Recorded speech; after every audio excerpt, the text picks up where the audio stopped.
A 2021 CAA championship rematch with 2022 tournament ramifications on the line on the island. It's the Hofstra Pride hosting the Drexel Dragons in our CAA Game of the Week on Lax Sports Network. Hello, everybody. Alongside the Beast, Greg Grenlian, I am Tom Eschen, and this conference is always wild. Evidenced earlier today, we saw 0-2 Delaware beat 2-0 Towson. That puts even more importance on this game. Both Hofstra and Drexel 1-1 going into the day, Greg. This should be fun and wild as always.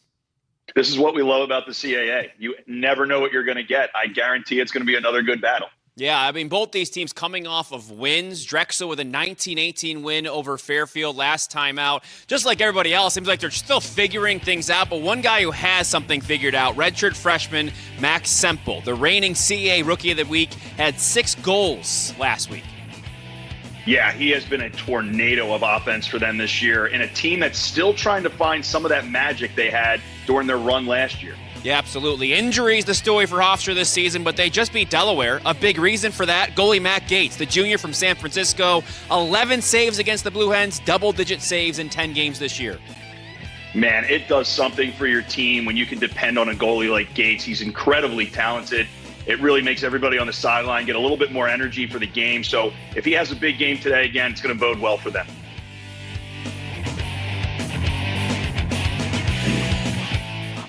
At about 59 degrees, winds around 10 to 15 miles an hour, a beautiful sunny day. We go right to the face-off X to start this one here today in Hempstead. It is Chase Patterson for Hofstra.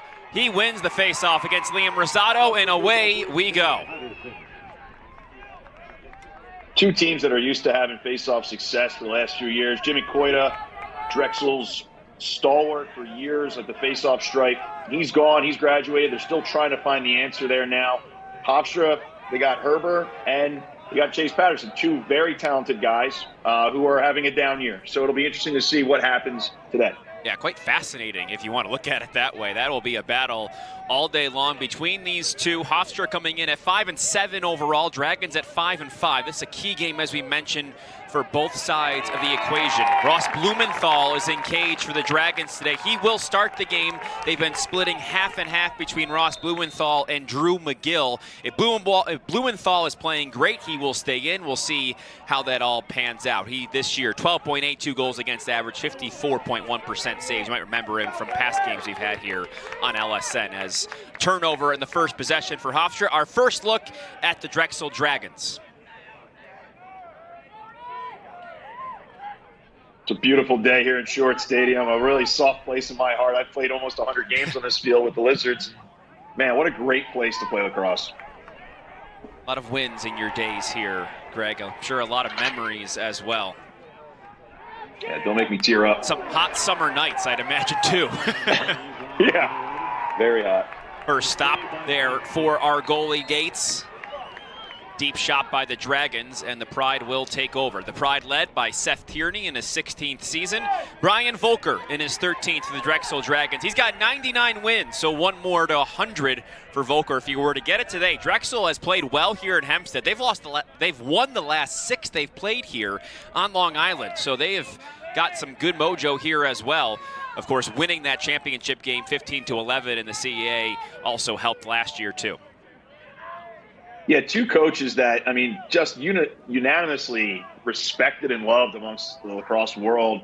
Coach Volker and Coach Tierney really embody the universities they coach for, and their programs are extensions of themselves. That Elder gets that taken away. Jack Farrell playing some good defense. Coach Volker saying he's been as consistent as they come as of late. The caused turnover there. Catch and transition. Shot saved again. Nice job. First 2 saves for Gates. And Drexel will do that all game. They're going to try to push and create offense whenever they can. Something that really jumps out when you're watching film of Gates is how dynamic and athletic he is. He doesn't just kind of get in front of shots. He bursts to them, and it's really impressive to watch. He covers so much ground. Yeah, he's top 25 in the NCAA and all the goalie categories, as we mentioned. And Seth Tierney told us he hasn't been recognized and how well he has played here, of course, replacing Bobby Casey, who had such a nice lineage here at Hofstra for so many years. There's the first save for Blumenthal on the day. Semple trying to get in there. Blumenthal makes his first stop. Yeah, lacrosse nowadays with shot clocks and stick technology, so much about offensive firepower, but you're going to see a really good battle between 2, possibly 3 insanely talented goalies today. So here's Drexel on offense. Casey Waller, part of this first midfield unit alongside Jack Mulcahy, 13 goals this year as well. Ryan Genord, might remember him. Push in the back, flag goes up, the goal goes in. There's Mulcahy with the first plus the foul.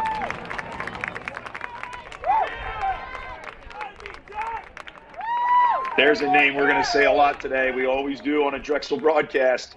Great speed down the alley, takes the contact, and it doesn't, he just stays concentrated. One of the things you'll notice when you're going to the ground as a shooter is goalies will fall down too. 1, they're worried about their knees getting hit, but 2, they're going to drop their stick. You keep the ball high, you have a really good chance of making it.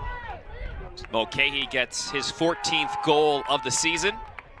It's now 35 points this year. He leads the CAA in assists, actually, so getting himself on the board. That is his 100th point of his career here at Drexel, and they win the next faceoff too.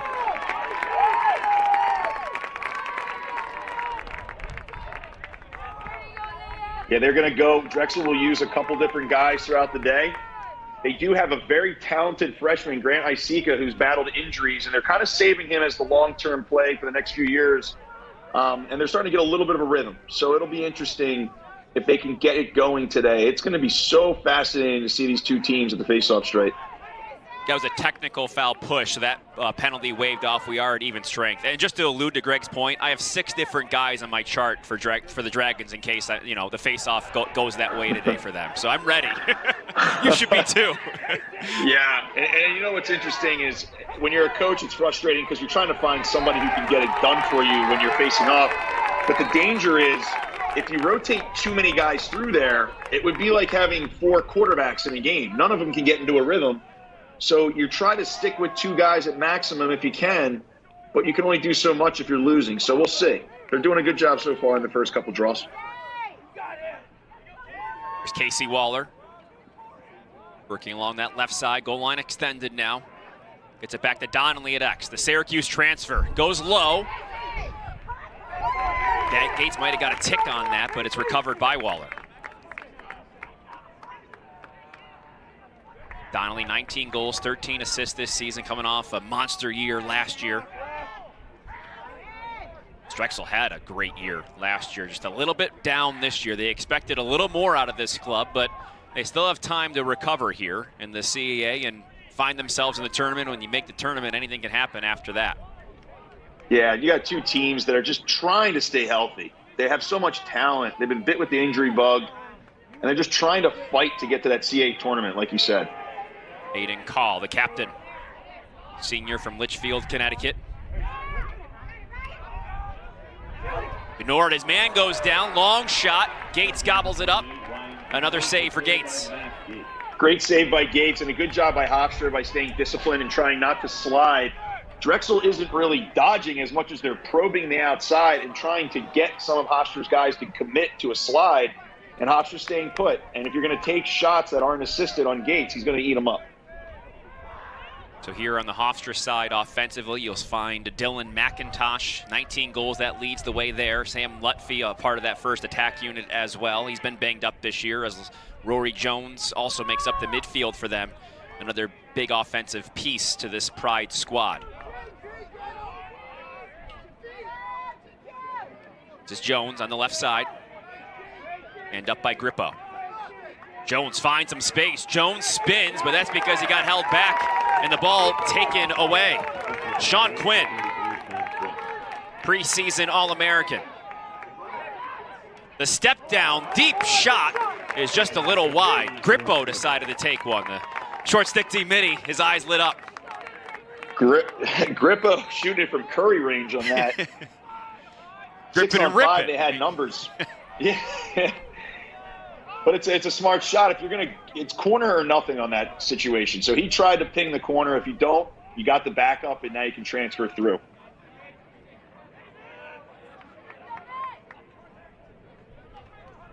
Here's Tristan Plotz, part of the second attack unit here for the Dragons. Looking over the middle. Good catch in the middle by Call, and he scores. It's Plotz the call, 2-0. That's a great finish by Call, but this is what we talked about on the last possession. This time they get Hofstra to commit to a slide. Look at everybody's looking at the slide, and then all of a sudden you just follow the slide, man, and there it is. Boom, wide open in the crease, and this is how Drexel can eat you alive. They have dodgers at every single corner of the field, and they're not going to blow by you technically with their speed, but they're just shifty, and they make you think you have to go. And they're always looking for the crease in this offense. So Call's 22nd of the year. He had a hat trick in the title game a year ago, so Hofstra seeing him in their nightmares and already off to a good start today. Good pick off here off the face-off. It gets into the stick of Waller. Of Kale, excuse me, for the Hofstra side. These are the types of things when you're having a down face-off year. Those are the types of things that add up, right? You finally get a clean face-off win you just don't get the GB. So it's a lost face-off in the stat com. And those are the types of things that are happening for both of these teams throughout the season. Second midfield unit out there now for the Pride. And here's Dylan McIntosh.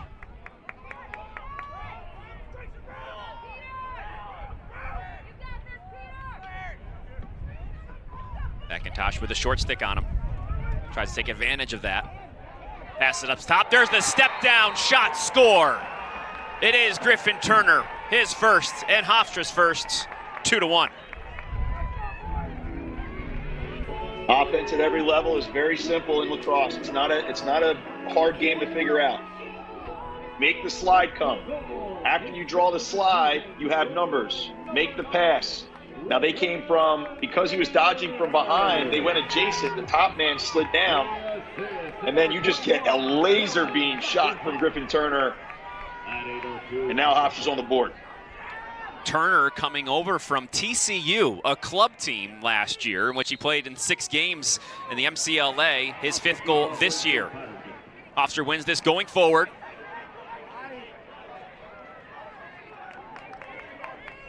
Drexel does a great job of collapsing into the hole so they don't get Hofstra isn't getting offense out of that face-off win, but Chase Patterson does have the ability to start stacking face-off wins, and that's something that Drexel is going to have to stay on top of. Make sure you have somebody dropping into the hole, because I think one thing that would be devastating for either team in a tight matchup like this is a face-off win and a goal off of it.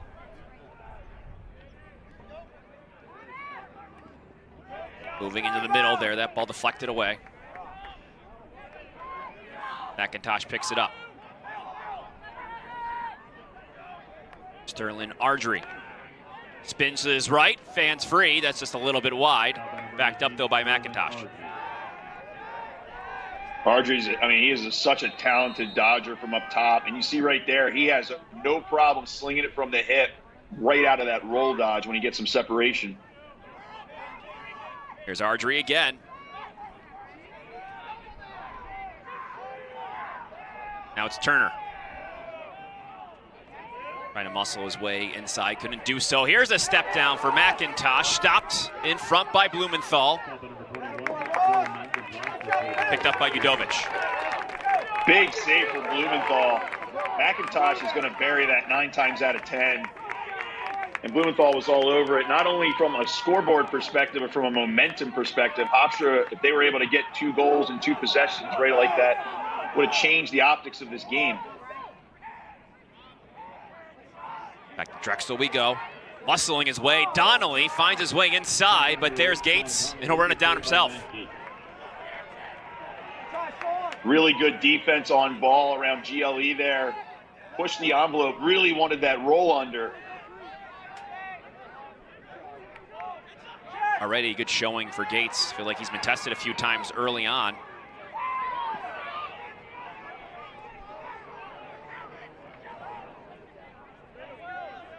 Hofstra now making their changes in the substitution game, getting the right guys on.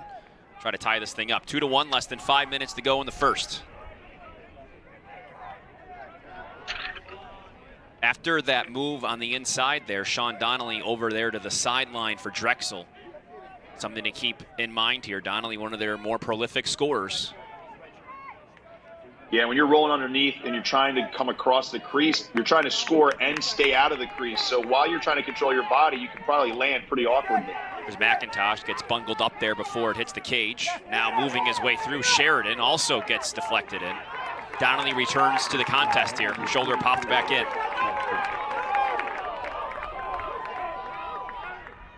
Sean Quinn leading that break. How about that feed in the middle? And guess who? Donnelly back in to score. 3-1. Looks like he's feeling kind of healthy now. This is really impressive. Tucker Durkin, the defensive coordinator for Drexel, must love the way they're collapsing. But watch the patience here as an LSM. Everybody's staring at the ball, and then when they slide upfield, you create the 2-on-1 on the backside. So then you make it easy for him to make the decision on passing it. So actually stopping ball kind of hurt Hofstra in that situation. Donnelly's 20th of the season. Violation there going against the Hofstra side and Patterson. So it will be Drexel possession once again, less than 4 to play. First quarter. Yeah, one of the interesting things now, after the COVID restrictions and all that stuff, for whatever reason, the NCAA officials aren't doing what they were doing before, which was hold their hand over the ball and say set, which gave the players an obvious time to step. Now they're just kind of walking away, saying set and blowing the whistle. So we've seen a lot more infractions this year. A dropped ball turns into a goal. Tom Ford picked that up, fed Lutfi. It's 3-2.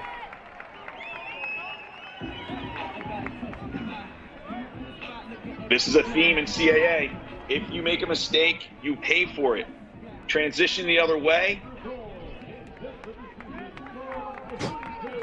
He had options there. I mean, when you catch the ball that close, the defense is staying in real tight. Shot it directly around the hip of the defender. There's no shot for the goalie to see where that's going. Lutfi's 5th goal of the year, the junior from Massapequa, New York. Now Patterson wins it going forward.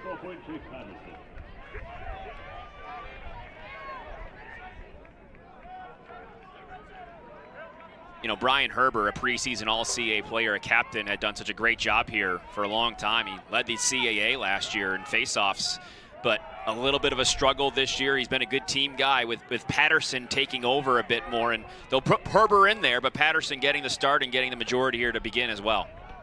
Yeah, I've known Herber for a long time, and that's indicative of who he is. He's a great teammate. He's a phenomenal young man. Those are the types of people that Seth Tierney recruits, and this stand-up neutral grip faceoff that changed in 2020, Herber was a phenomenal knee-down faceoff guy. And a lot of guys just got away with certain technique flaws the first year or two, but people keep adapting. So regardless, he's not sitting and pouting on the sideline. He's been very productive for Chase Patterson.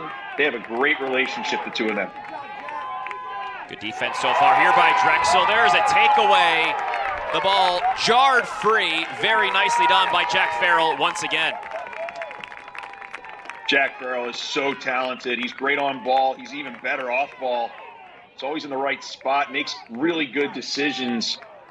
And these are the types of guys that are starting to come into this Drexel program, because when you have one of the greatest defenders in the world in Tucker Durkin sitting on your sideline, not only has he proven that he can develop guys, but you're going to get more and more talented recruits like that coming in that want to play for someone like this.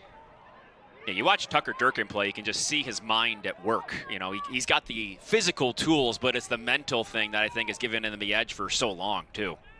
Yeah, and he's obviously plays with an edge. And, you know, we always talk about all the time, coaches who were players or still are players, you'll start to see their mentality leak out into their players. And Drexel is aggressive on defense, and they're intelligent. Here's Plotz working to his left. Plotz shoots. Easy save for Gates. And that's the kind of shot that's probably not going to go on Gates, right? Dodge and redodge. He doesn't have to move anywhere. He's just watching. Tough pass, tough shot there, trying to step down in the midst of a lot of sticks was Oakes, and it will get back to the Dragons. And I feel like both of these offenses, in particular Drexel, have enough talent where if you say, look, we're just going to make it 6-on-6 all the time, and we're going to bang the ball around and shoot off of passes, that they'll have a ton of success. If Drexel goes on a run today, it'll be because they're moving the ball. So we'll see this happens to every team. They kind of start thinking about the points and what they can do themselves because you got a lot of studs out there, but start to trust each other. So, in essence, the clock is off. 30 seconds on the game clock. That's all we care about right now. Drexel holding. Okay, he works his way to the middle. Good feed of Genord. Deflected off the stick of Gates. 17.2 to go.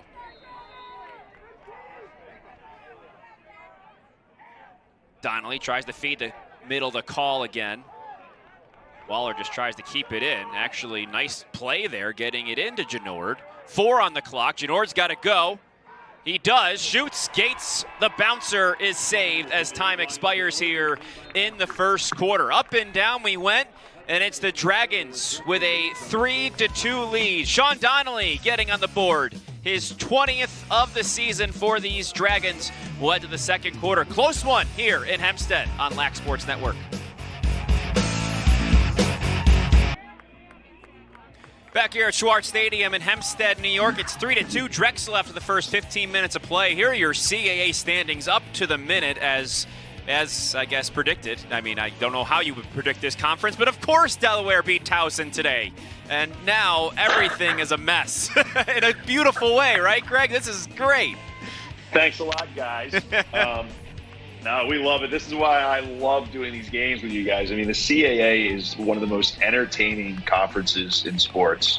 And every year we have absolutely no clue what's going to happen. So it's so great. All right, so we got Rosado Patterson here to start the second. And Patterson spins out of that. Trouble picking it up. And Will in the retreat. Great. Just staying on top of that. I mean, it's scary playing lacrosse and running around a lacrosse field with your head down like that. Anything could happen. But blue-collar Chase Patterson coming with a huge GB. Seth Tierney said he played like a man in the Delaware game. That's as good of a stamp of approval as any. Chase Patterson is a coach's dream. He is enthusiastic. He's an awesome teammate. He really works diligently. He's exactly what you want as a coach. Here's Ryan Sheridan. He surveys. He's got Snyder on him. Takes a shot, and that's Blumenthal there with the save.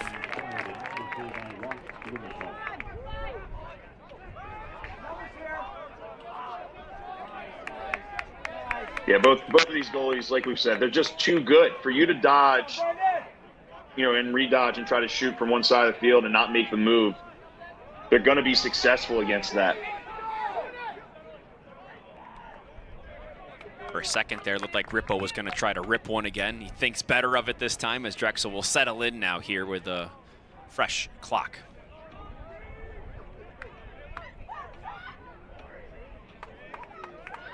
Charles Dumas, part of the second attack unit. Little dump off there to Donnelly.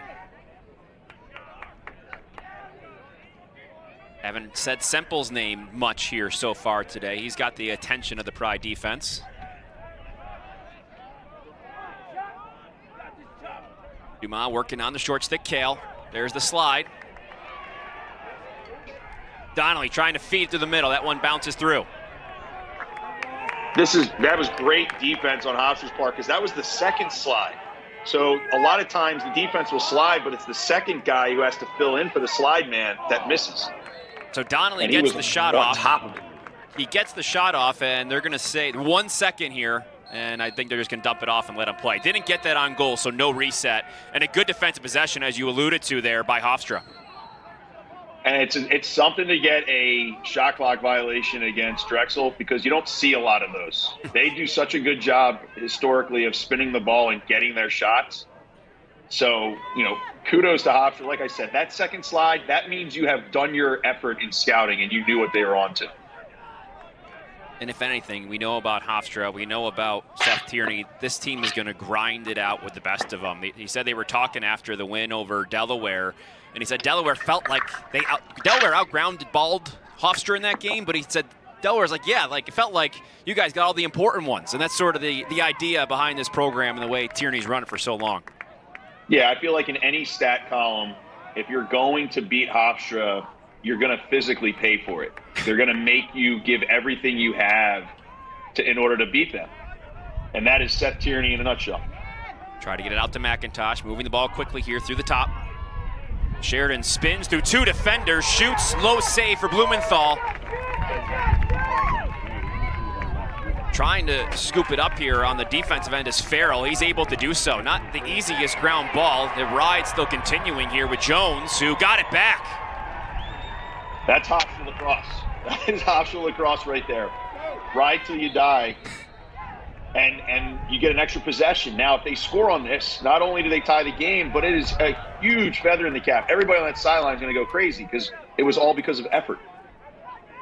A zest for living is how Seth Tierney described Rory Jones. And he said he's sort of like a Long Island guy that comes from St. Paul's School in Maryland. So those don't come across every so often, but he's embraced it, a redshirt freshman now. I'll tell you what, if there was ever a compliment from Seth Tierney, it's that.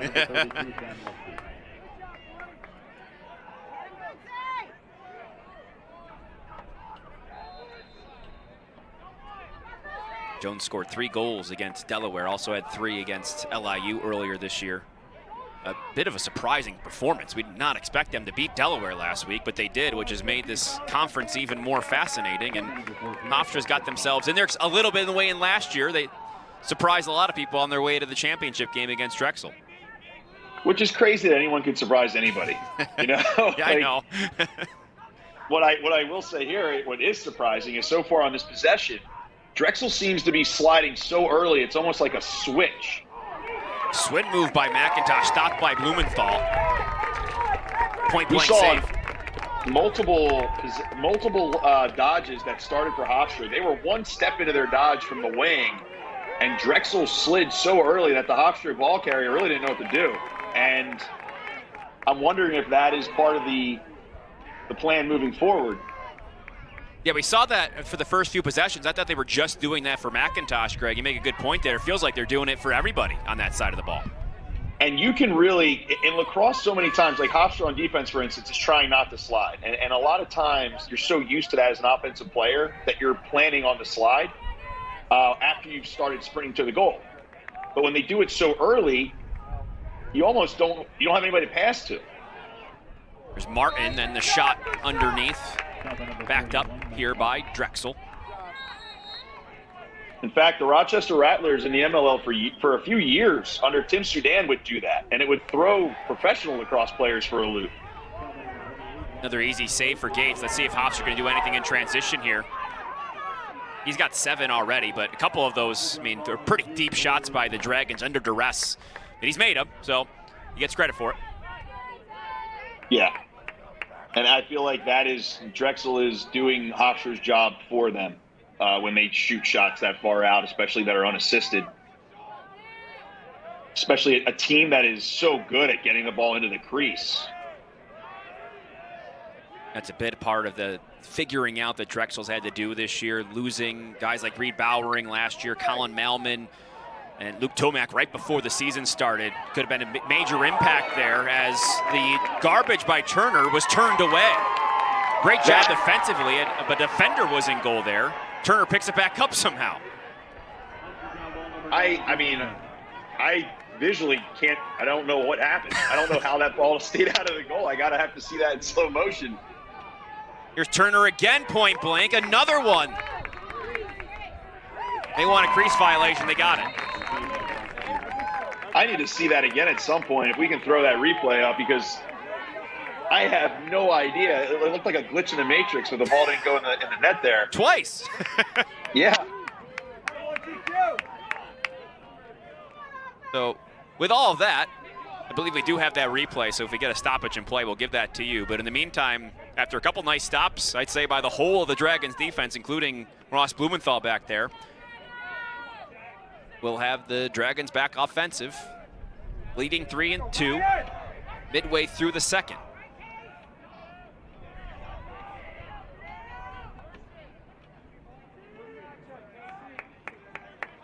Casey Waller here alongside Janord, that first midfield unit. There's Waller, 7 goals.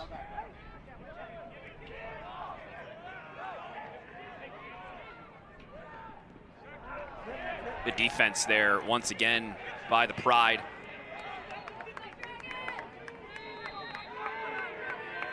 .15 on the clock. Down to 10 for Mulcahy. Okay, trying to work his way underneath to the crease. He goes, bounces just by Gates. And another crease violation as the shot clock expires anyway. Some uncharacteristic dodging we're seeing on both sides here.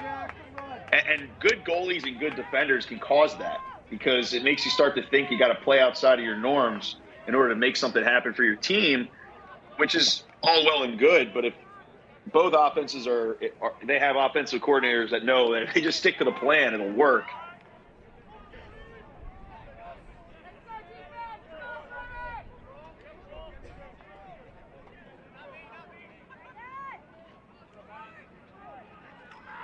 Hofstra trailing by 1. That was a pretty violent play. They're actually going to call that on the offense, a moving screen.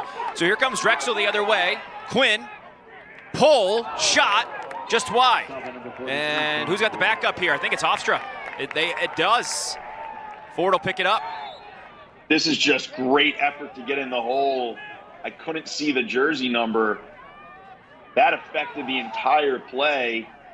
Force the LSM to have to tuck it and try a contested shot, and then you get the backup.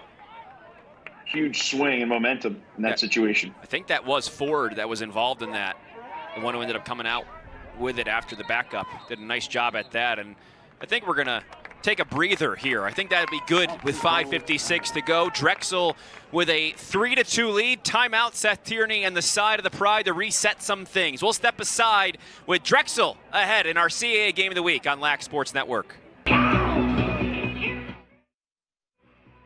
Back here live in Hempstead, New York, and Greg Grandlian described it as a glitch in the matrix. I think we can only describe it as Sean Quinn just being at another level. Here's from a moment ago. Sean Quinn, the defenseman, stepping in to make a pretty incredible save. This isn't the play we're talking about, but we'll have it for you in just a moment. This is on the other end of the first. Here is the actual play, Greg. This was unbelievable by Sean Quinn.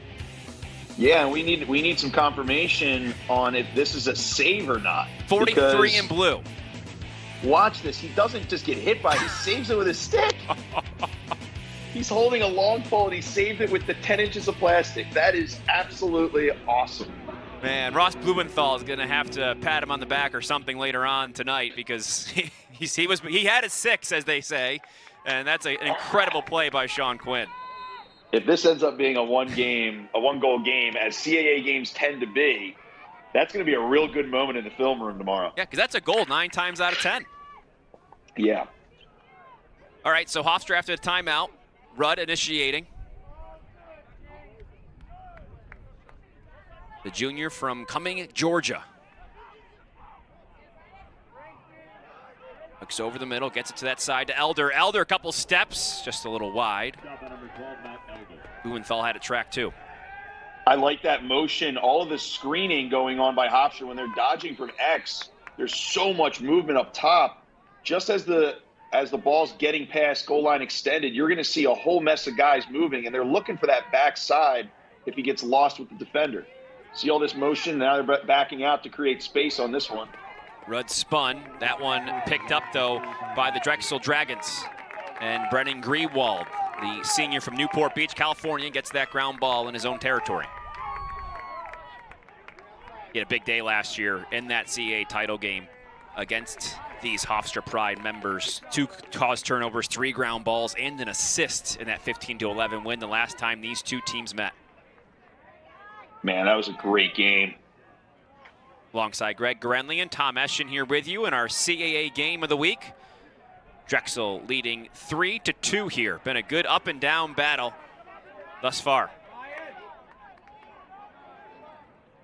Would like to see a little bit of Steve Boyle, offensive coordinator Drexel, a little bit of his style of offense here. Dodge, push, get that slide, and then watch the ball move and take care of the rest. Okay, he had the pass through to Semple, go through to Genord.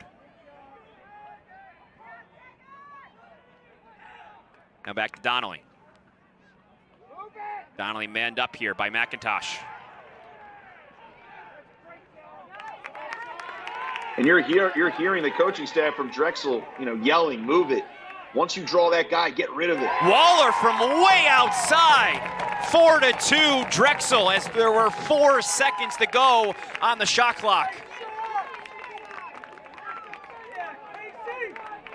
Waller heard my comments in the first quarter about not being able to score from outside when it's not coming off of initiation, and he's, let me shut Greg up real quick here. Dial one up from 30 yards out. I mean, we have to celebrate low corner shots more in this sport because that was beautiful. That was exact from 2-point range in the PLL. That one dumped behind by Patterson. Another face-off win. He's been rolling early here. Now 6 for 8. When you get on a roll and you have the whistle down, one of the most underutilized exits is the old school through the leg pop with this new stand-up rule. Chase does it perfectly, and then you can jog right off the field and get your man on it. It's no effort. Once you have that ball and throw it through your legs, let the wing do the job for you. Chase, a face-off academy national showcase champion, part of the junior class winner in 2017, so went through the Greg Renlian School of Hard Knocks. Man, Chase really punched his ticket that day. He really showed up. People knew who he was after that, that's for sure. 3 minutes to go in the first half. 4-2 Drexel. Payne looks to go outside to Turner. Ardrey. Now Lutfi on that right. Kane's got his man hung up. Got some time. Less than 10 on the clock. He tries to go low. Backed up by Hofstra. Not much time. 7 seconds on the shot clock. McIntosh, got to shoot it. He does. Didn't get touched by Blumenthal, so that'll bounce away as the shot clock expires, and Drexel will get another stop defensively against this Pride offense. Tom, it's interesting. Before the shot clock era, when you would get a defender hung up, it would be a real hindrance for the defense, and the offense would just sit back there all day. Now with the shot clock era, when you get a defender hung up, it's really the onus is on the offense that they have to move first. And the defenders will kind of just wait for you.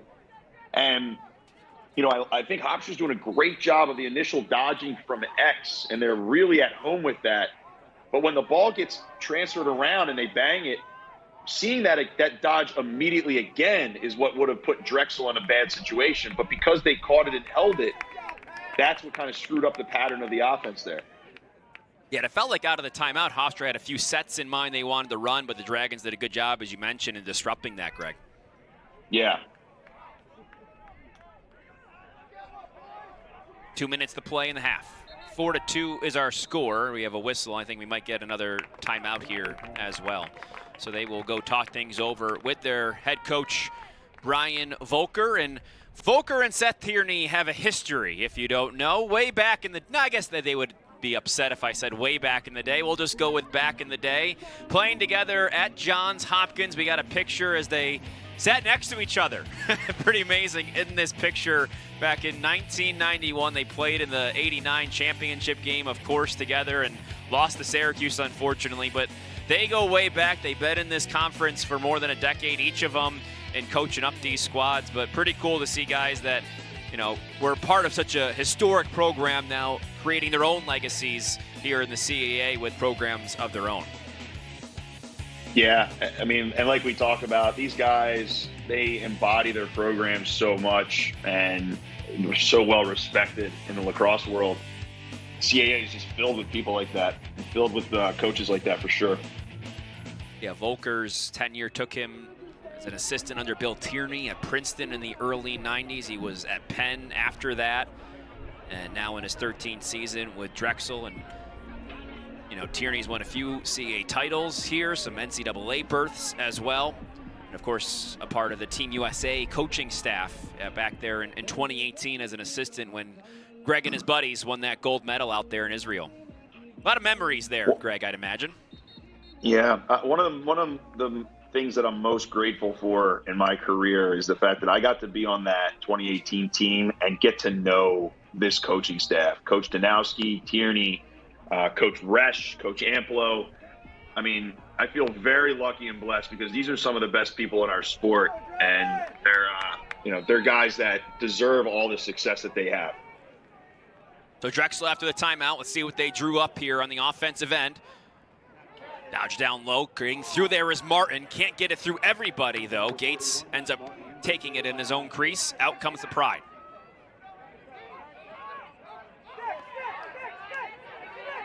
Oaks works it into the offensive end, and I think we're going to get another timeout. So these coaches coaching them up, as they say. It's a Seth Tierney timeout, and maybe a little worried there with the pull. Oaks doing a good job. Here's that last play, Greg.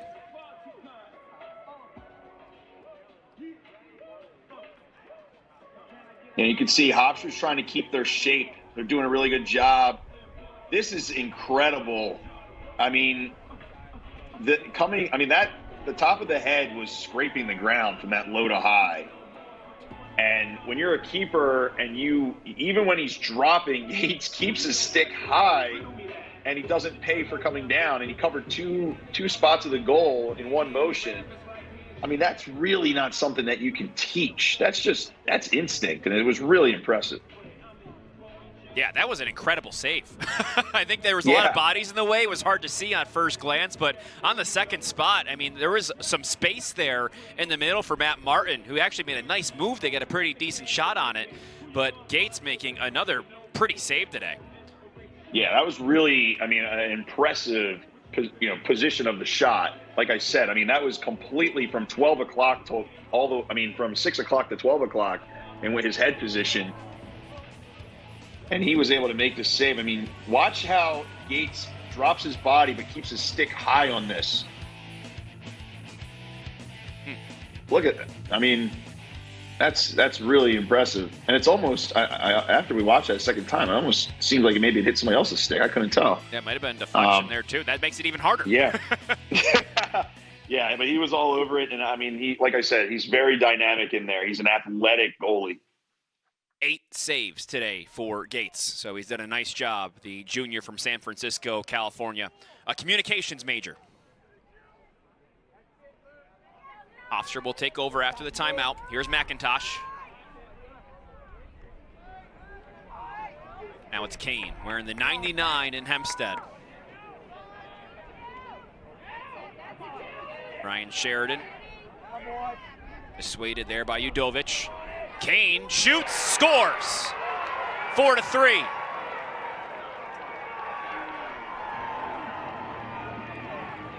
Kane with great handles. This pass seemed a little worrisome at first. Just didn't get there. A chop, and he has the strength to go right through it and then take the impact in the crease after the shot. That's just a great individual effort by Kane. His 19th goal of the year, seen as a finisher. He's now got 9 straight games with a goal. The sophomore from Sewanee, Georgia. Was at Ohio State last year, didn't play at all, so comes here to Hofstra and certainly gets a big opportunity. And now Drexel finally gets a face-off with Rosado. And I actually like that coach is sticking with Rosado. It's better to have a guy just keep battling as he continues to get used to the whistles than just rotating guys in there who don't get a chance to catch up. Well, let's go back to that goal for Gerard Kane, a top 100 recruit coming out of high school. And here today, his 19th goal of the season, as we see the pass first, as we mentioned there, from Sheridan. What a catch by Kane. Yeah. With someone draped all over him, he's getting chopped on his hands as he's receiving the catch, too, which is one of the hardest things to do as an attackman. Like you said, he's known as a finisher. Matt Posquet-esque. Throw the ball in there, I will catch it no matter what, and I'll finish it. And I've always said, those are the real types of guys you'd love to have on your team. Someone who has got great handles and can finish inside. And all you really have to do in that style as an attackman is just follow the slides. Because you're going to stay in the middle. Usually the slide guy's coming from you. So if you just keep finding the space, you're going to get those balls thrown inside to you all the time. And the more you catch them and score, the more they trust you. And that's the second time I've mentioned a kid coming from Georgia today. He was a Thunder LB3 guy. So, you know, what Liam Banks has done down there in creating, you know, with help, of course, but a hotbed, you know, a lot of talent out of there now due to that club program. You know, it's pretty amazing to see. Yeah, he's done a phenomenal job. You know, LB3 Thunder is, I mean, you're seeing more and more and more, not just Division I talent. Division I talent that goes on and does really impressive things playing time wise at the next level. And there's different parts of this of the country that's getting those things. Just because guys like LB3 have played the game at a high level, then they move to these other areas and they spread their knowledge and their love and passion. And it's just helping kids from all over the country with our sport. All right, so here's Drexel up 1 after the timeout. They can sit on this as long as they want.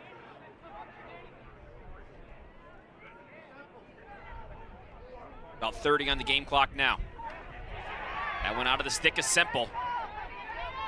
And still a fight here as Semple's the one who ends up picking it up.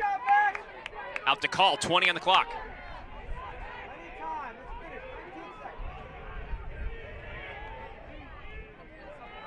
Donnelly gets it out. Couple more passes, one more to Genord.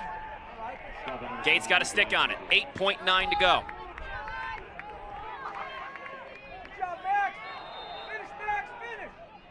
Donnelly, quick feed. Genord goes low. 5-3 with 5.2. Genord's first of the day, 22nd of the season. This is an incredible pass. This is how you beat an elite goalie. Watch Gates has to look behind the crease and honor it. You're going to thread the needle, and as he's turning, the shot's coming. He doesn't get a chance to plant his feet and read the head of the stick. Perfect placement from deep. Donnelly with the assist there now, points, multiple points in 10 of the 11 games he's played this year. We have a quick violation with Drexel. One more shot at it here with 1 on the clock. The shot just wide by Semple, but at least he got one there at the end. That could help him heading into the second half as Drexel finishes the first half with a flourish. Donnelly gets an assist to go along with his goal today, and Ryan Genord, a preseason All-CAA player, gets his first of the day. 5-3 Drexel. You're watching the CAA Game of the Week on Lax Sports Network. All right, third quarter just about to get underway here in James M. Schwartz Stadium. 5-3, Drexel Dragons on top of the Hofstra Pride alongside Greg Gorenlian. I am Tom Eschen. Thanks for joining us here for our CAA Game of the Week on Lax Sports Network. Both of these teams coming into the day 1-1 overall in the CAA, and that's so important. We already saw a big win today for Drexel over Towson. Towson was 2-0, Drexel was 0-2, so things continuing to even up here in the CAA, which make this game that much more important, and we've seen that here on both sides of the equation today, Greg.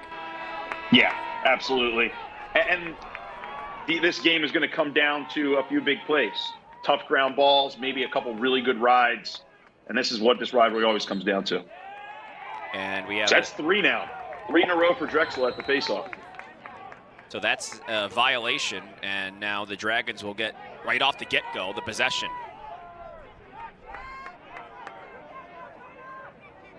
So Patterson, who was rolling early, maybe Rosado starting to get into him a little bit. Rosado winning one of those late in the first half, and now Drexel gets the first possession after they scored in the last possession of the second quarter, excuse me.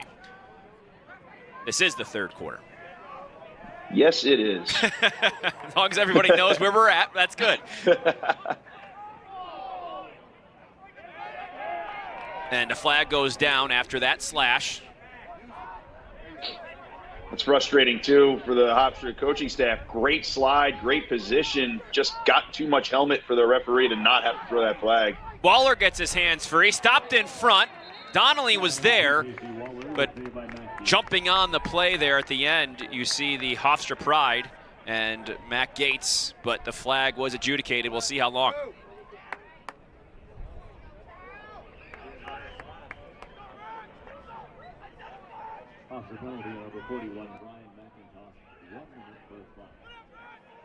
So that'll be a 1-minute slash on Brian McIntosh. He'll have to head to the sin bin.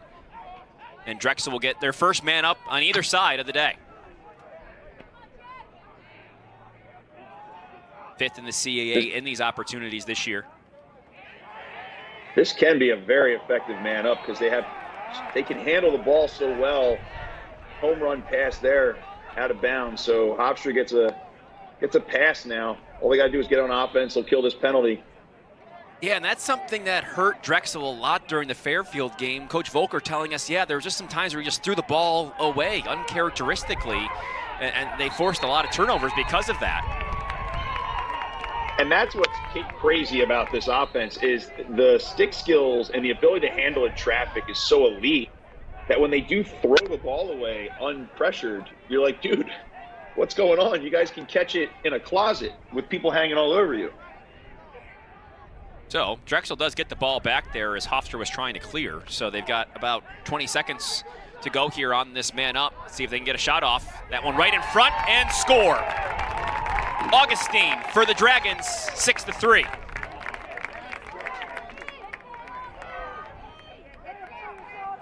Good awareness from X. You give these guys a couple inches here, and they make you pay. You cannot afford to stare at the ball. So we're looking at the ball. Looking at the ball for 2 seconds. I gotta go. The crease man is the second slide, and he just wasn't there in time. So Augustine gets his first of the day. We should note he's got 6 goals this year. 4 are on the man up. Last year he scored 6 goals. 3 were on the man up. A specialist, if there ever was one. Does a good job here. 6-3 Drexel. That's 4 straight now. You know, one of the interesting technical things, if you're a face-off man or interested in why the production has dropped a little bit, you'll notice Chase Patterson has a wide, very strong stance on his face-offs, but on the whistle, he jumps both feet backwards. And what happens is you're taking a big, strong athlete, and he's losing his power on that motion, so guys can get underneath him. Saw there, Gates get in front of a shot right there on the doorstep. And Hofstra is able to get possession back after that face-off win.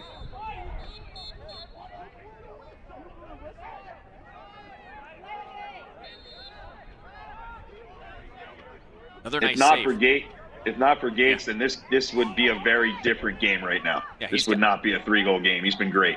11 of the last 13 games, so 11 of the 13 games he's played all season long in double-digit saves. That was his 10th today, so he does it again. We got a whole lot of game left. 6-3 is the score in the third. Here's Sheridan.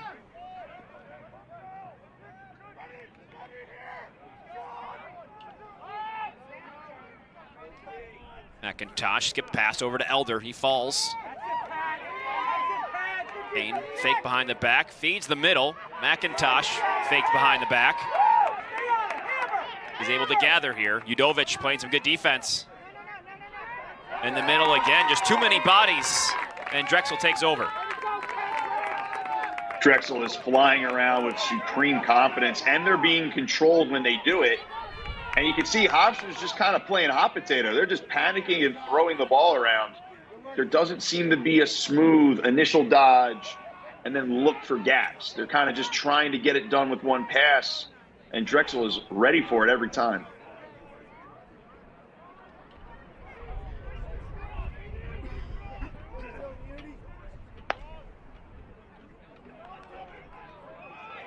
This is the defense that Coach Volker said they played down the stretch last year, hoping to replicate that here as they've held Hofstra just 3 goals here over the first 2 quarters and 5 minutes added on to that. So that side of the thing is holding up today. Shot, score, Matt Martin. Just his 2nd goal of the season. This is the 2nd game he's played all year long for the redshirt freshman. And like we said, they're kind of probing, right? Just probe. Slide comes, slide kind of doesn't come. But this is just power. Stepping down through checks and delivering it to the bottom far corner.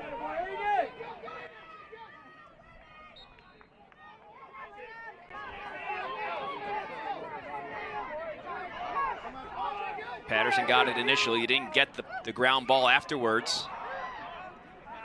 That one sent sky high and ended up into the stick of Hickey's.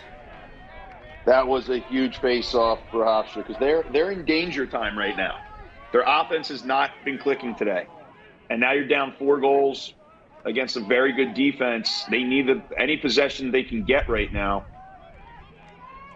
And they're going to, wow. Yard sale here for the Dragons. They're going back the other way. D twigged Lucas Snyder, the short stick, and now the pole goal on top. Brennan Greenwald. What a sequence. Pole goal. My good friend Greg Avano, alumni of Drexel. He was an LSM for years at Drexel. He loves himself a pole goal. Pull the defender away. Hartzell-esque. Let it rip. He sure did. His second goal of the season. What a play. Defense turning to offense, but the defense being the offense in all of that. 8-3 Dragons. And it's Farrell who comes out with the ground ball off the faceoff. Uh-oh. Starting to feel it now, and they'll settle things in. I was going to say, man, Farrell, I can tell you right now, has more discipline than I did as a player because I would have taken that thing if we're up by 5 goals. Good for him. And, I mean, Greg, what struck me with Greenwald is how fast he got back on defense. So that's probably there was a coaching moment with that, maybe a celebration that went too long on his first goal of the year. He hustled back as hard as he could on defense. He wasn't going to get in trouble again. He wanted to enjoy it. Get back there quick. Enjoy it as long as you're willing to sprint back. Yes. So 8-3 after some fireworks here in the third. Now Drexel looking to add on more. Plotz into the middle. Martin again. Martin shoots. Backed up by Donnelly. Starting to see, this always happens. A team starts to score goals. They start slinging it. Yeah, there is Semple's first. Donnelly's second assists. Drexel starting to roll here in the third. You know, once you're starting to put goals in and you get a little bit of a lead, the knuckles stop getting so light. You know, you're not gripping the stick so much. You're just letting it fly. You're trusting each other. This is a great cut. And Drexel actually did a great job. The timing of this cut was great because usually you'll tell your defenders, don't ball watch. But instead, they were just staring upfield at their own players. Semple, a transfer from Jacksonville where he didn't play last year. Redshirt freshman now out of Coquitlam, British Columbia. Rahill comes out with it. Donnelly in the inside. Stopped there by Gates, and then Donnelly went into the crease. I think that was our first look at Herbert came into the game here. Similar to Chase, he's had issues after that initial clamp, jumps both feet back. And then Rosado does a great job of shovel countering, lifting the opponent off the ball, and Drexel almost gets transitional goal out of that. And that's the tough thing is when you have a player like Rosado, he's been taking all the faceoffs for Drexel. So he's warm, and he can transition quickly, whereas you're asking a player who's cold to come in and start taking some clamps. It's not easy. Hofstra does get the ball back. They had a great chance, Drexel did, a moment ago.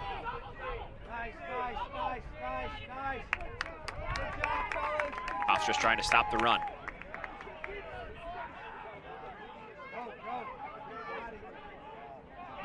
And just a bad pass works its way on behind the cage. Turnover by the Pride.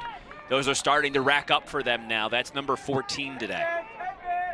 And Tom, you'll see again, Drexel is doing what high school lacrosse coaches around the country are begging their guys to do. Get all the way out, even if it's 10-yard out of the box. Get up on your man and guard him early, because if you get beat by a couple of steps, we can slide so early that it's easy to recover. And that's exactly what Drexel's doing. They're doing elementary defense in their slide package right now, and it's incredibly effective.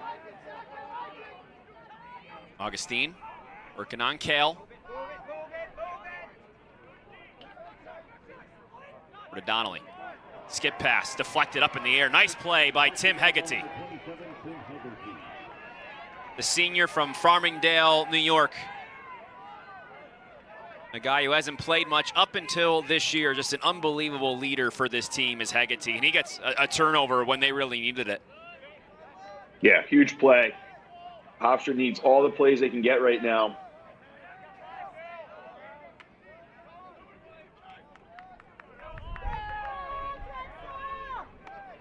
Hofstra will settle in offensively, and Hegarty, a guy that's going to go into the military after he's all done, going to be a physical therapist there and work alongside the troops. A pretty impressive individual at that.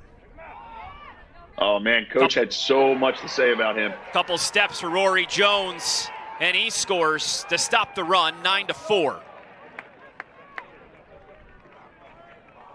This is beautiful placement. Dodging through X, move the ball right away, step down. Great bounce, hard to read off the turf. And now Hofstra has an opportunity. They stop the bleeding. Now can they get a little bit of a run going here? 16th goal of the season for the redshirt freshman from Maryland. Rosado got the clamp, can't pick it up afterwards. He's gonna try again.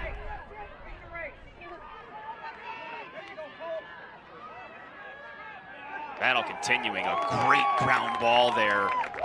I think that was Udovic who came down with it. Yeah, it's real tough. It's real tough to pick up one of those ground balls. The ball's rolling away from you as a shorty when you know the LSM's standing with his hands up in the air, waiting to chop you the second you get to the ball. But you don't have a choice. You got to run through it and hope that you come up with it. Here's Martin. Great defense. Trying to be aggressive, Martin. You can see he's started a little bit more here in this half. Now Waller working on Kale. Waller hands free, high.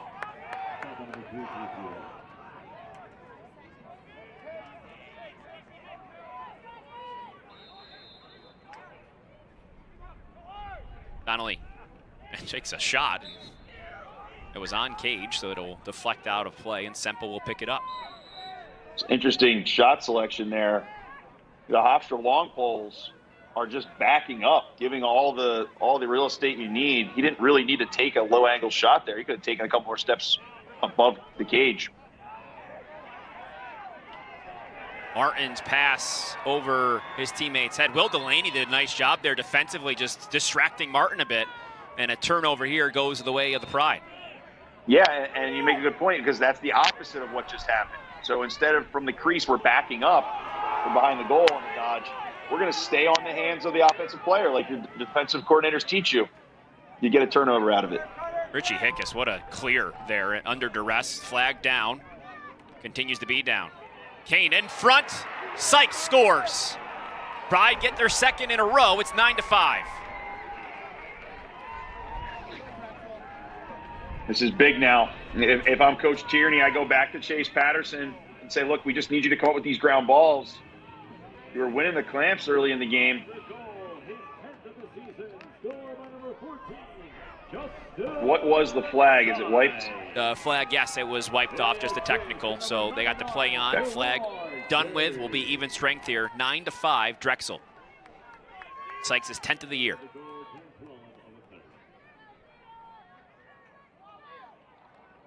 .448 to go in this third quarter.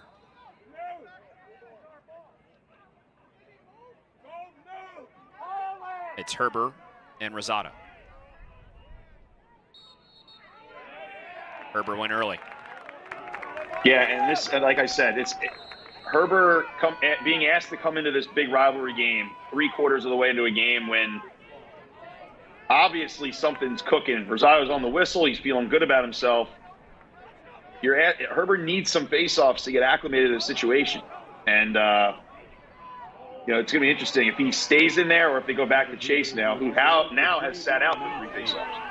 Waller had a chance there off the failed face-off, and he was unable to score. So Hofstra does get it back amidst all of this, trying to get a little run of their own going. Yeah, this is definitely an opportunity for them to make this game winnable and get some momentum going.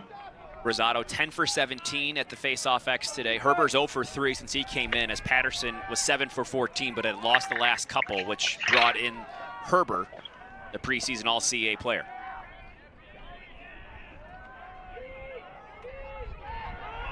Less than 4 to go. There's another takeaway by this Drexel defense. They've had a couple of big ones here, and now a brief run out. Grayson Fike that time, getting the job done. I mean, death taxes and great short stick defenders in the CAA. I mean, those are the things you can count on. I mean, every team I feel like has some very good, not just good defensive short sticks, but takeaway defensive short sticks. And right there on the doorstep, looking for a goal was Aiden Call, but he missed the initial catch. So he tried to shoot it before he caught it, and now Hofstra gets the ball back again. Yeah, Tom, I feel like now since they got that lead and went on that run, they've been a little bit blasé on their offense. They've kind of been slinging it around and just throwing the ball out of bounds. Got to be careful because Hofstra, once they get a goal or two, that momentum turns and swings in a hurry. It's Sykes working on the short stick melee. Sykes looks to get his hands free. He shoots, deflected away. Now the run out, won by the Pride. Colton Rudd got there just in time before Rahill. 2:30 to go in the third, 9-5. Here's Rudd, space, shot, score. Rudd, 6th of the season, and now Hofstra's on the run of their own. 9-6 is the score. Like we said, you don't put a team away in the CAA. It doesn't matter who you're playing. They're going to stick around. Now Hofstra's got something going here. They have been using the dodges from behind throughout the game with success here and there, and it's not gonna go away. They're gonna stick to it. They've been hurt by injuries all year long. About 6-7 guys have been out routinely. They've sort of mixed it up, and Rudd, one of those guys, he last played on March 12th against Manhattan, his first game since then.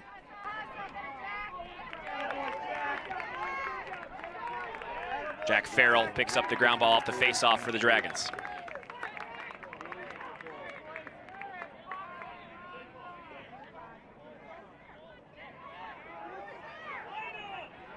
Little trouble in the clear. They had 4 seconds to get it over before the 60 seconds time. The 20 seconds was up, and now Drexel will get the ball back on their offensive side. See if they can be a little more settled here. As Greg mentioned, been rushing a bit, maybe a little bit excited after a couple of those highlight plays.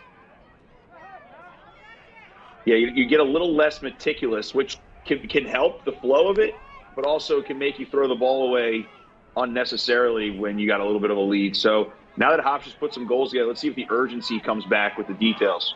Augustine trying to muscle his way in there. Out to Martin, the long shot. Gates the save.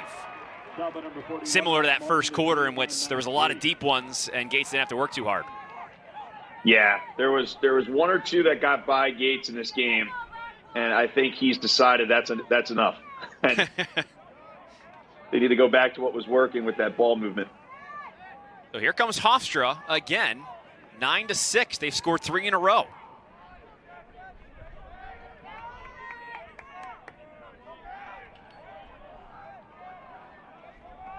One minute to play in the third quarter.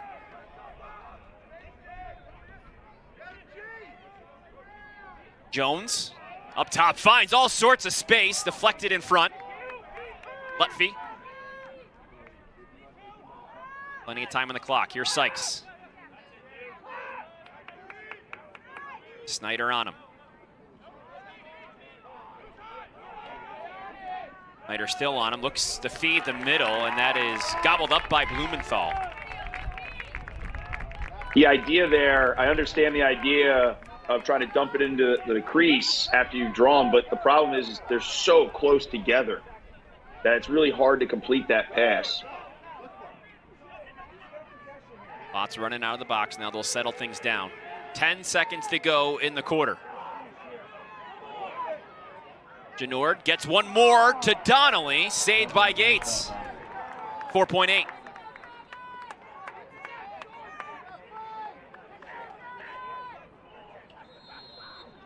Here's Waller. Looks to feed the middle, and that's intercepted by Gates. Time expires. 0-0s in the third. A back-and-forth third. A game of runs, as they call it, should be in store for a great finish here today in Hempstead. Drexel 9, Hofstra 6, but sticking in it as we head to the fourth in our CAA Game of the Week on Lax Sports Network. Lax Sports Network is your home for CAA lacrosse all the way through the conference tournament. The 2022 men's tournament will be held at Drexel University on May 5th through 7th. We'll all 3 games live on LSN. But before that, you can join us next weekend for more CAA lacrosse. Towson travels to Fairfield, Connecticut to take on the Stags. That's a big one. An afternoon tilt for CAA play Saturday, April 23rd. Opening face-off 3:30 p.m. Eastern. CAA lacrosse all season long on Lax Sports Network. First face-off of the fourth, won by Rosado. Moving forward, Rosado shoots, and just by Gates. Wow, that was an electric first face-off. He was in and out in a heartbeat. A lot of props to Rosado. It has not been easy to be a Drexel face-off guy this season, but Coach Volker was pretty confident with what he's seen from him in the last couple weeks. Yeah, he's split a bit with Mike Lenskold. That thought maybe we'd see a little more of Lenskold today, but it's been all Rosado, who's 12 for 19. Yeah, this has been the best he's looked in a while, and kudos to him to continue to work on it. Finally defeated Genord. That's the voice of Greg Renly, and this is the voice of Tom Eschen. You're watching the CAA Game of the Week here on Lax Sports Network. 9-6 Drexel. We've had 15 different goal scorers today. It's been very spread out, but it's been pretty fun too. Yeah, when you say something like that, you expect there to be like 15, 16 goals. Nope. Neither team has more than one goal for one person. No. I don't know if I've ever seen a stat line like that before. Yeah, it's actually really – the coaches can certainly not yell at their teams about not playing team ball on offense, that's for sure. Been plenty of that for sure. 1-1 is the record of each of these teams in conference play. We're about midway through the CAA here, and it is a battle for the top 4 as always, and all these games seem to go right down to the wire. A 1-goal win for Drexel over Towson. The Tigers made it interesting today. UMass leading Fairfield by 1 goal, by the way, out there in Amherst. A rainy day in Western Massachusetts today too. 9-6 here. Griffin Turner into the middle. A lot of blue shirts in there. Physical at that. Farrell comes out with it. Another ground ball for Jack Farrell. His 4th today. He's also got 2 cost turnovers. Yeah, he's been great. He always is. He's just a sturdy guy that they can always count on.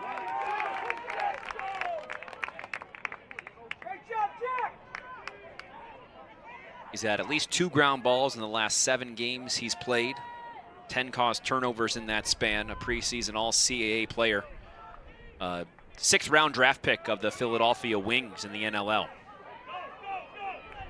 Waller now goes to that left side. Big overhand chop from Martin is wide. Backed up by Semple.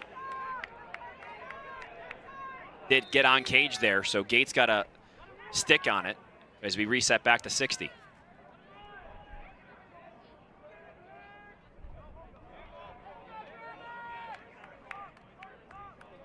Here's Waller again, working on Hickes.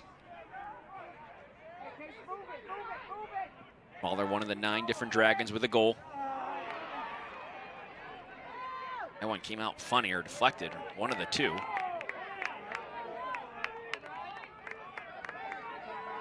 Genord all the way through, and Matt Gates is there at the end. So Gates getting those saves up. I believe that's 15 for him here today. Unbelievable. Yeah. They owe him a lot today because regardless of how this game ends, it could have been really messy down there a few times. He had 18 saves against Fairfield, 17 against Villanova.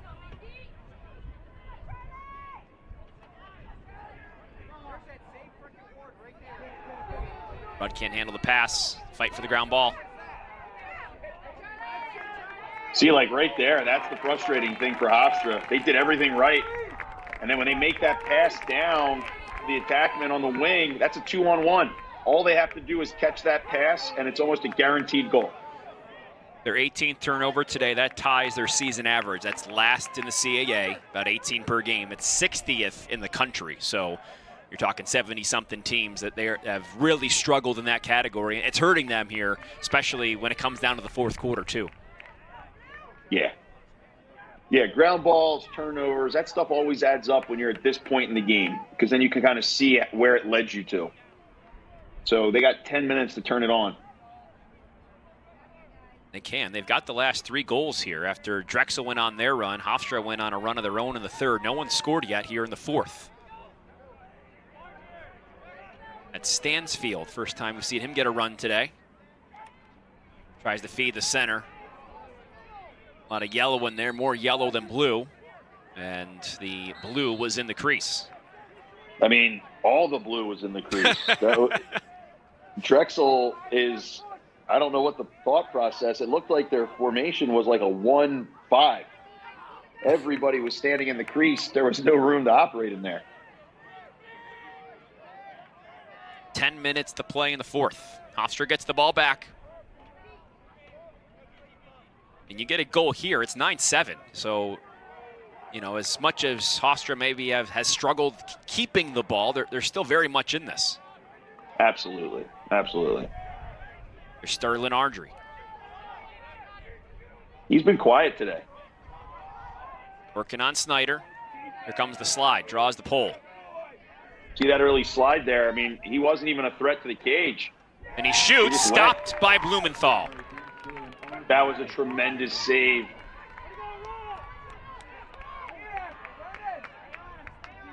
Huge rebound now. They get a fresh 60 seconds. I'm interested to see if they dodge again from behind X. How quickly will this slide come for the shorty? Sheridan.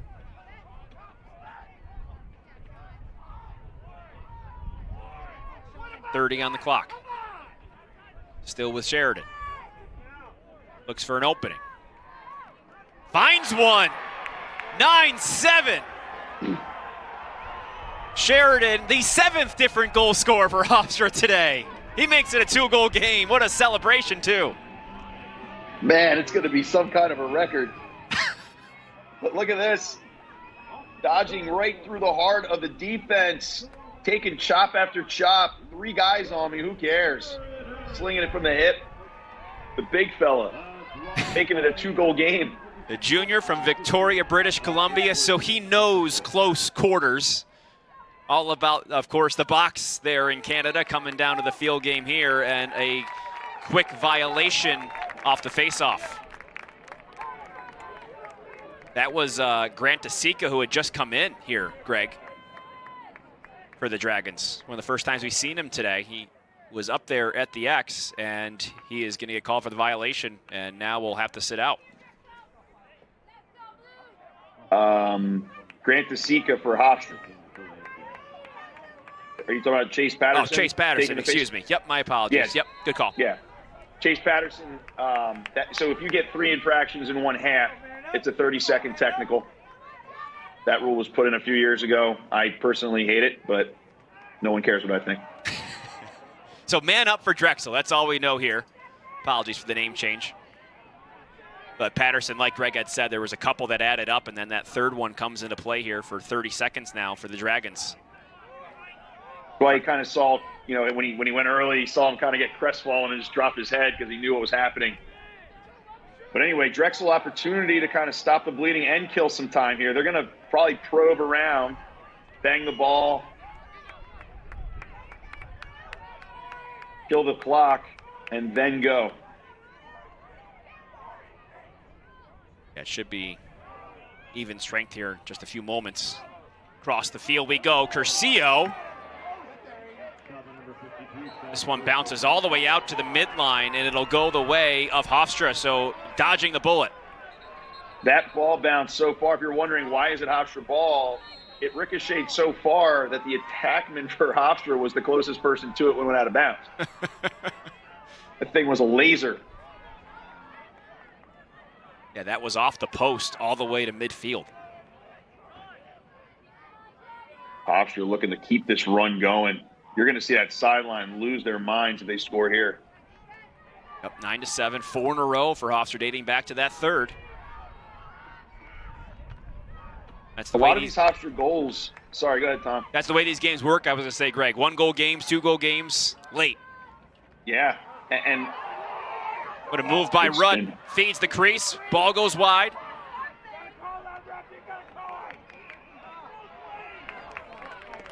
Into the stick of Blumenthal. I personally am grateful for the fact that I get to hear full-fledged Long Island and Philly parents and their commentary on the sideline, because it is a joy as a lacrosse player to hear this stuff. I don't know if the referees would agree with you, Greg. Yeah, well, that's why I'm not a ref, man. Exactly. I could never do what these guys do for a living. It's incredible. Because they're hearing it. Yeah. They heard it there too. Augustine, couple steps, shot. Drexel will reboot with Donnelly.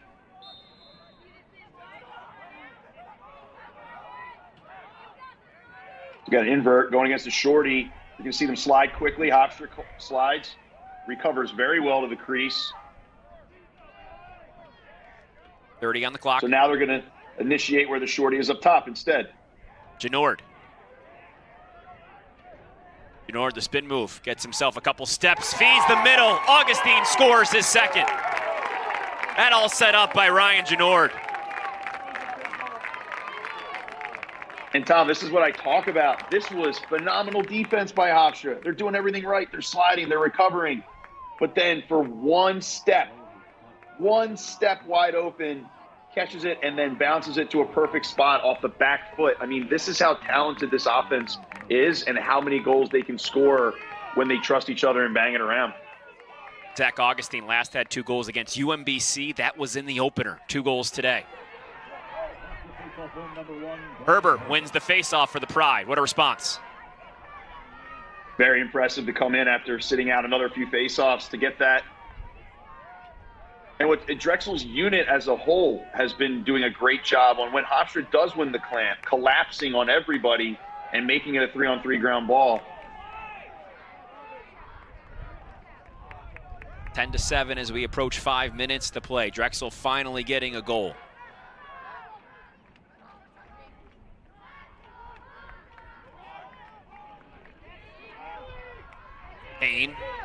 Kane mugs, spins, shoots. Blumenthal save, and he's got it. Yes, he picks it out of the air. And now tried the long, deep pass, but luckily picked up by Semple.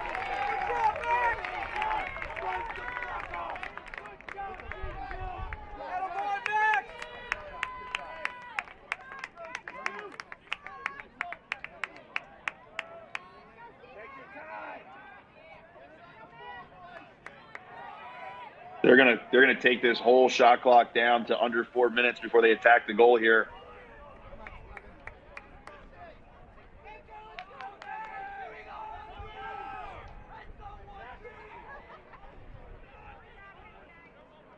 Matt Martin. You said Matt Martin just playing in his second game. He's been pretty important to what they've done today here. Yeah. Not easy at this point in the season to come back and get right into the rhythm of things with your offense. Here's Becker Jr. That's deflected away. They're going to call that a shot, I guess. And yes, it's going to be Hofstra possession here. Yeah. I guess that was just a shot that went really wide and didn't really approach the crease. So it's going to be Hofstra that takes over. Key stop here. Now Drexel's going to provide a little bit of pressure. Pride will get it into their zone.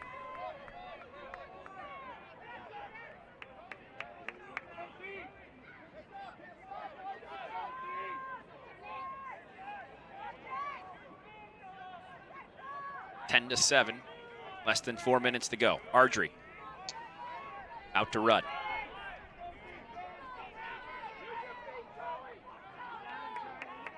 Rudd marked by Maley. senior from Centennial, Colorado. Work it around. Ardry's shot, and there's Blumenthal the save.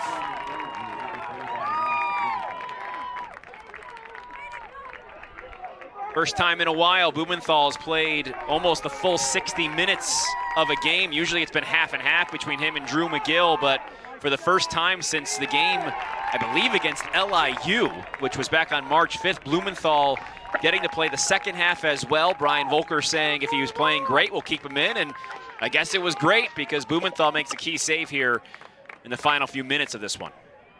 He has certainly been great today.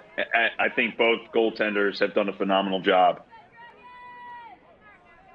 Gates with the 15 saves, Blumenthal with the 9. So it feels like they've sort of matched each other on both ends.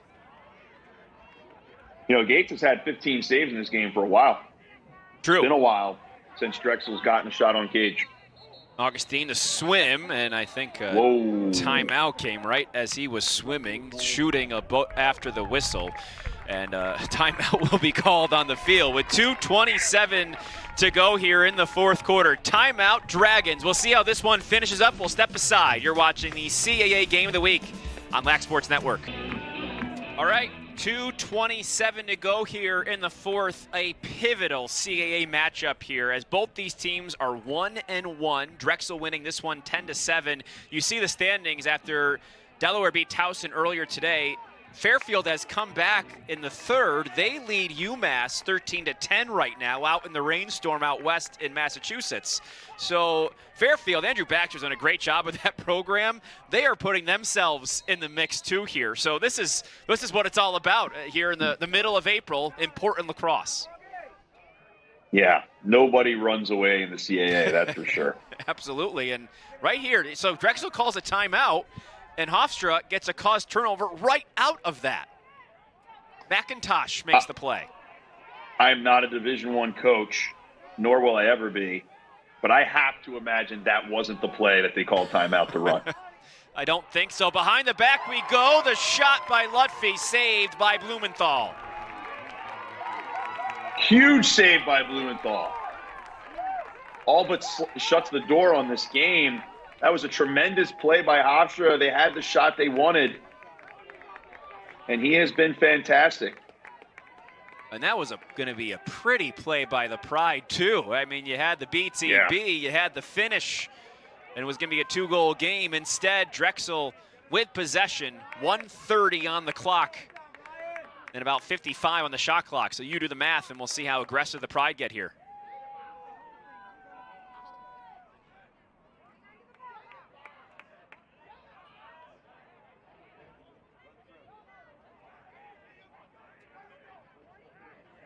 This has really been a CAA lacrosse game, hasn't it, Greg? You know, we've seen on both sides here a battle up and down. We've gone, and Drexel, who had that lead 5-3 at the half, Hofstra getting themselves back in it. But right now, it feels like Drexel just has been a little bit better. You know what I mean? In almost all the different categories here today, they've just done a little bit more to have this edge with 1:11 to go. Yeah, and you know, you make an interesting point. I would argue this might be Drexel's most complete game so far this year. I feel like the special teams have showed up, the goaltending, of course, the defense has been fantastic, and their offense has stayed relatively consistent in their game plan. There have been lulls, but I feel like in every facet of the game, they have done a great job. Yeah, I mean, Drexel coming off that win against Fairfield weren't exactly satisfied with how they played in that game, despite the 19-18 win. A lot of turnovers outdid them there, but here they are trying to peak at the right time, and they went through some ebbs and flows this season. They won 4 in a row from the end of February into mid-March, and then lost 3 in a row. So they sort of really been streaky, trying just to find what can click. And I think for a team that lost guys like Reed Bowering, talked about this, Jim McCoy at faceoff, mailman Luke Tomac, who should have been on this team this year if not for injury. You know, it's better late than never if they can do it right now. Absolutely. CAA tournament is a very special part of Division I men's lacrosse. And if you're peaking at the right time, not so different from the old Big East basketball tournament, you know? Oh, you talk about the complete game here. I'm not sure Brian Volker will be entirely pleased here, Greg. After the last couple of timeouts, he might be a little frustrated with the fact that they've turned it over within 10 seconds of those. So Hofstra gets the ball back, and now they call a timeout. Yeah, I think he's gonna put the timeouts in his pocket for the rest of the game. Yeah, that's going to be a really frustrating part of the bus ride home. Is you guys just don't listen to me, and that hurts. I think every coach probably can commiserate with that. You can say all you want right now, but sometimes it doesn't. And the follow through, they don't forget their kids. They're just college kids out there doing their thing. That I agree with you. I think we forget a lot that these are kids, and I think college sports are on TV. College sports are talked about all the time by people who either haven't played college sports. These kids are under a microscope, under a lot of pressure. And we forget that this is supposed to be a game, and these are 19, 20-year-old kids. And they're doing a great job out here, man. We get close. We're getting, at that time of year where you're starting to look at playoff implications and conference tournaments and stuff. And I'm just really impressed with what I've seen from CAA play so far this year. It's going to be a wild tournament. So Hofstra has possession, 53.8 on the clock. Let's see what they do out of the timeout. Rudd tries to feed the middle. That one goes towards the center line. Augustine keeps that in play for Mulcahy. That one picked up by Jones. Good play right there. A lot of hustle. Not a lot of time left. Everything matters. Sheridan making a nice play to keep that in play. Lutfi tried to get the shot, and there's Blumenthal. He's been the wall at the end for the Dragons as Hofstra in single digits here today. Looks like it'll stay that way. Yeah, a great complete game. Drexel's going to feel really good about this on their way back to Jim Stakes tonight. So Drexel will wind this one down, and they will come out of it tied for first here in CAA play. A 2-1 record now in the conference. All so important here as we head to this time of year. Drexel wins 10-7 here. Their 7th straight victory here in James M. Schwartz Stadium in Hempstead, New York. They'll celebrate, and then we'll take a break and come back and break this one down one final time. It's Drexel on top of Hofstra in our CAA Game of the Week. The Dragons celebrate after a 10-7 victory. It is Brian Volker's 100th win. So congratulations here at Drexel. Volker in his 13th season, getting the job done here on the road once again here in Hempstead today. As Greg said, complete effort here from the Dragons from start to finish. Had to deal with some pride surges, but they were able to have just enough to finish this one out. Yeah, I'm really impressed with them from top to bottom. Like I said, their offense, their defense, their special teams, very complete. The coaching staff for Drexel should be very happy with what they saw, and there's still room to improve. So I think that we're going to see a lot of Drexel down the road here. 3 points for Sean Donnelly today. He had a goal and 2 assists to lead the way. As we mentioned, there were 9 different goal scorers for Drexel, while Hofstra had 7 different. So everybody spread things around. Ended up being, as you say here in the CAA, a rather gritty affair, right? And that's what it's all about. Yeah.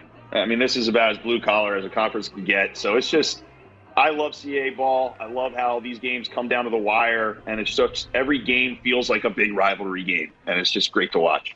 And it'll continue as Drexel hosts Delaware next week. They'll also host the CAA tournament here in a few weeks at the beginning of May, and then Drexel finishes out at UMass.